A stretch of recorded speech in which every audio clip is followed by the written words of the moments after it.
Hello दोस्तों, आपका स्वागत है एक्टिव स्टडी में। दोस्तों, हम लोग यूपी ट्रिपल एस सी पेट 2023 के लिए करंट अफेयर पढ़ रहे हैं, जिसमें हम लोगों ने 17 क्लासेस पढ़ ली है। आज हम देखेंगे 18वीं क्लास। चलिए स्टार्ट करते हैं। आज का हमारा पहला क्वेश्चन है, ब्रिक्स के सदस्यों ने कितने नए देशों का स्वागत करते हुए समूह के विस्तार की घोषणा की है? तो ब्रिक्स ने कितने नए देशों को शामिल होने के लिए आमंत्रित किया है? तो वो किया है 6 देशों को। चलिए इसके बारे में देख लेते हैं। दक्षिण अफ्रीका के जोहान्सबर्ग में 15वें ब्रिक्स सम्मेलन का आयोजन किया गया। ठीक है, कौन से सम्मेलन का? 15वें ब्रिक्स सम्मेलन का आयोजन किया गया। कहाँ किया गया? दक्षिण अफ्रीका के जोहान्सबर्ग में किया गया। अब इसमें ब्रिक्स ने क्या किया? 6 देशों को शामिल होने के लिए आमंत्रित किया। कौन कौन से 6 देश थे? तो पहला था अर्जेंटीना, मिस्र को शामिल होने के लिए आमंत्रित किया। ठीक है, चलिए बढ़ते हैं अगले क्वेश्चन की तरफ। अगला क्वेश्चन है हमारा, हाल ही में कौन सा देश यूक्रेन को F-16 लड़ाकू विमान देने वाला तीसरा देश बन जाएगा? तो वो कौन सा देश है? नॉर्वे। नॉर्वे यूक्रेन को F-16 लड़ाकू विमान देने वाला तीसरा देश बन जाएगा।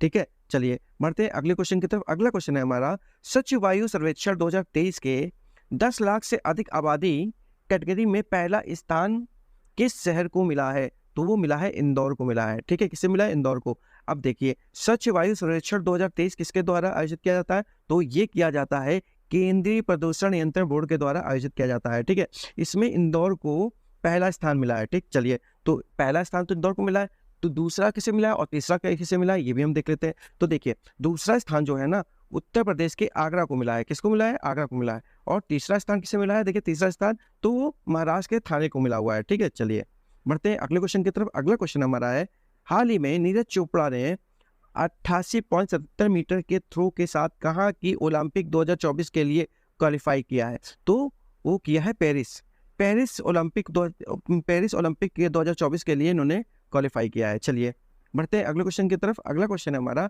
किस सरकार ने हाल ही में मेरा बिल मेरा अधिकार नाम से इनवॉइस प्रोत्साहन स्कीम शुरू की है? तो ये भारत सरकार ने। ठीक है, चलिए इसके बारे में हम देख लेते हैं।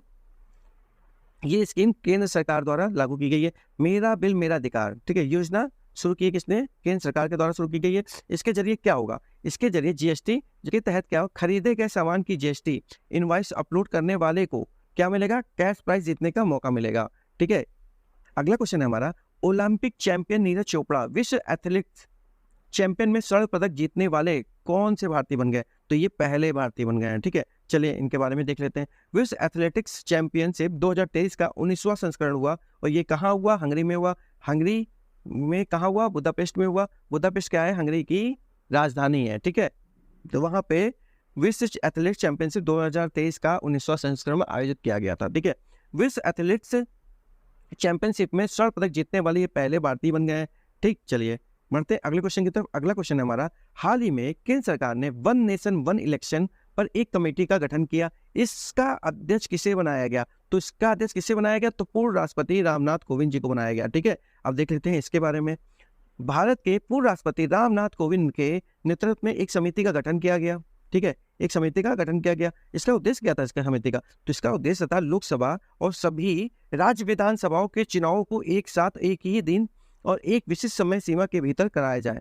जो इनके चुनाव होते हैं ना, एक ही समय में कराया जाए। ठीक है, चलिए इसीलिए इन्होंने एक समिति का गठन किया था। किसने किया था?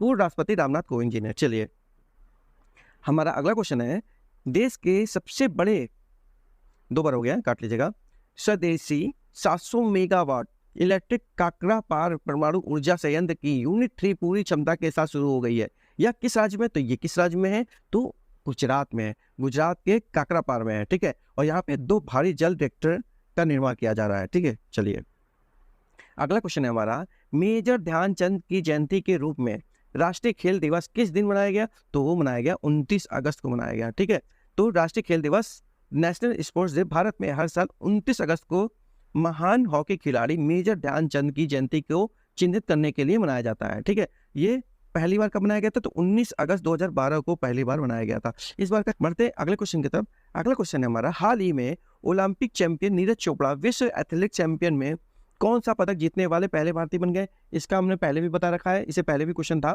चौथे या 5वें नंबर पे। ठीक, इसी को दूसरी तरह से पूछा गया है। चलिए, तो वो कौन सा उन्होंने पदक जीता? तो स्वर्ण पदक जीता है। ठीक है, स्वर्ण पदक जीत के ये पहले भारतीय बन गए हैं।